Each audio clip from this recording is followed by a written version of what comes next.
सेप T ना किंतु मन हो आज हार्ट सेप केक बनवाई तो ठीक अच्छे राउंड सेप को आज हार्ट सेप रे बनईदबा बिल्कुल केक वेस्ट करवानी आ सहित छोट छोट ट्रिक एंड ट्रिप्स सहित चलतु भिडियो स्टार्ट करवा। नमस्कार जय जगन्नाथ मु शिल्पा आपण मानक स्माइली शिल्पा चैनल को स्वागत जनाऊे। चलतु देखने आज गोटे रेड वेलवेट केक रेसिपी आ सहित राउंड शेप को केमी हार्ट शेप रे बनवा तार छोट छोट ट्रिक एंड टिप्स देखो। यहाँ बटर चीज आम मार्केट रे रेट पाई ना होममेड आम बन पार यार रेसिपी जदि आपण दरकार मत कमेंट बॉक्स रे कमेंट करूँ। मु व्हिप क्रीम रे 4 चामच देली आ भल भाव व्हिप करनी स्टीव आसवा पर्यंत। रेड वेलवेट रे मेन इंग्रेडिएंट्स होची बटर चीज क्रीम। एबे देखंतु रेड वेलवेट स्पंज टिको मु काटी नउचे नाइफ रे हल्का हल्का कट लगे दोची आ एबे आज मु सूता द्वारा आपन को नुआ मेथड रे काटी के देखेबे।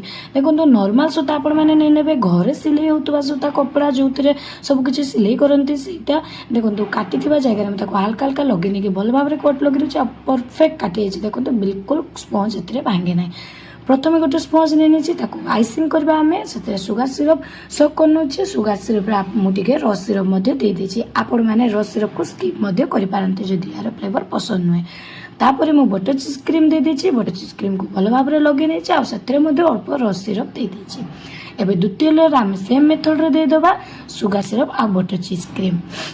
तापर आम तृतीय लेयर भी देदेबा से same method sugar syrup butter cheese cream देके क्रम कोटिंग करके फ्रिज में 5 मिनट सेट होगा रखीदबा।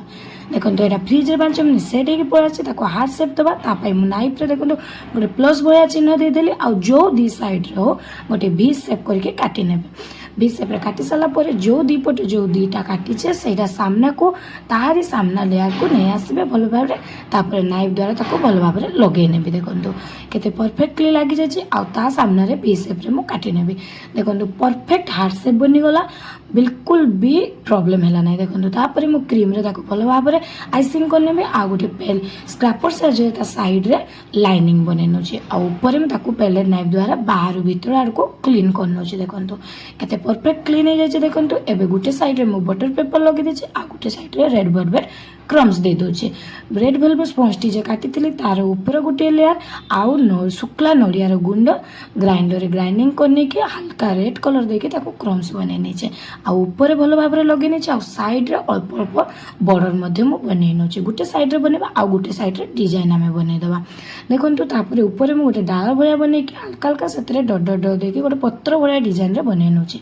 एबे देखंतु हल्का पिंक कलर रे मु सनफ्लावर नजल छोट छोट फूल बने नोचे 3टा 4टा 5टा पाखुड़ा बने देबे। मझिरे टिके फांका रखे देबे अलगा क्रीम रे आमे फूल बने नबा तो लुकिंग आउरी सुंदर देखा जिवो। एबे देखंतु मु गोटे स्टार नजल लेने छे स्टार नजल तळे जोटा गोटे पटे फांका तला ताको बॉर्डर बने नेछि। देखंतु केते परफेक्ट देखा होचे। एबे देखंतु मो ब्राउन कलर रे मझिरे जोटी फूल गुडी को फांका तला सेतरे से सनफ्लावर नजर छोट छोट सेम फूल मु बने नोची आउ छोट छोट लिप्स मध्ये बने नोची।